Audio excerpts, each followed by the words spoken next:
Now, who's ready for some time travel? Get your mental DeLorean revved up because we're heading back to the Middle Ages today. We'll explore the classic 7 deadly sins and their psychological implications. Now, don't worry, you don't need like a suit of armor for this trip. Just an open mind, a bit of curiosity, and perhaps a medieval snack. Now, firstly, what are these 7 deadly sins? Stemming from Christian teachings, they represent the 7 behaviors or feelings that inspire further sin. They are pride, greed, wrath, envy, lust, gluttony, and sloth, or as I like to call them, the not so magnificent 7. Now let's see what that means in terms of psychology. Now, pride is often considered the original sin. It's like an inflated sense of one's personal status or accomplishments. Kind of like the peacock in the animal kingdom, all fluff and feathers. But remember, there's a healthy level of pride, which is self-esteem. And then there's excessive pride, which can lead to narcissism and arrogance. Or as they say, pride comes before a fall, and often after a victory. Now, greed, the intense desire for wealth, status, or even power, can lead to unethical behavior and harm to oneself and others. It's that I want it all and I want it now mentality. It's like being at a buffet and not knowing when to stop. Psychologically speaking, this could signal issues with control as well as insecurity. Now, wrath, or uncontrolled feelings of anger and hatred, can lead to destructive actions. Picture the Hulk on a bad day. While anger is a natural emotion, it becomes detrimental when it spirals out of control, leading to like broken relationships, stress, and even health issues. And you thought the Hulk had it tough and rough. Now, envy, the desire to have what someone else has, can lead to resentment.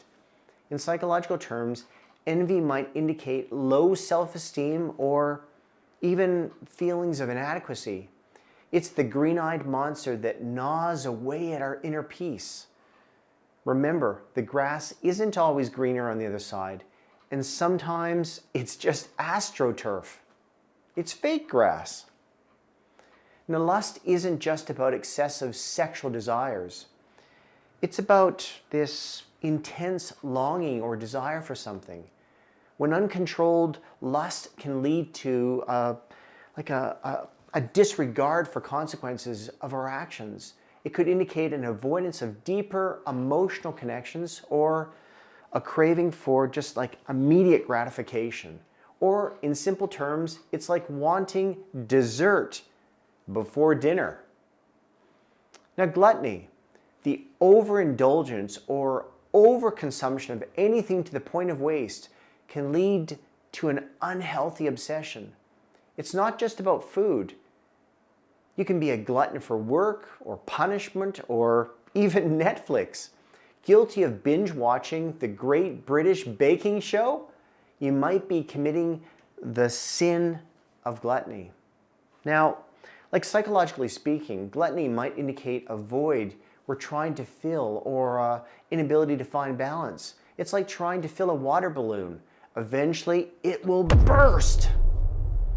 And finally, we have sloth, which is about avoiding physical or even spiritual work.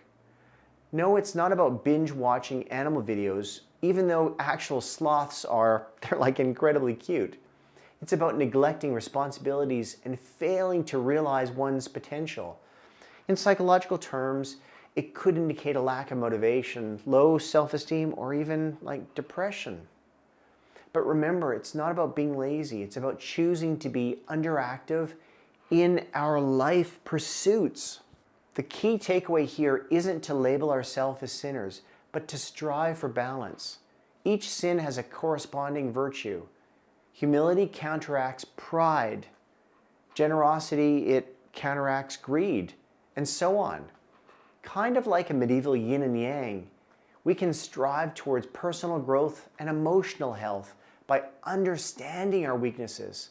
It's not about ridding ourselves of these sins, but rather finding a version of our virtue. And there you have it, a psychological dive into the deadly sins. It's not about guilt or judgment. It's about understanding our behaviors and striving for balance. We've journeyed through the Middle Ages, met the not so magnificent seven, and hopefully learned more about ourselves along the way. What do you think? Do any of these resonate with you? Share your thoughts in the comments. Now, if you found this video insightful, hit the like button and subscribe to the channel. I'm Dr. Patrick Kingsep, and I'll be back with more engaging psychological insights. Share this video with anyone who could benefit from this ancient wisdom with a modern twist. And remember, self-understanding is the first step towards self-improvement. See you in the next video, when we'll perhaps explore the 7 heavenly virtues. Wouldn't that be a virtuous cycle? Until then, stay curious, stay aware. Bye for now.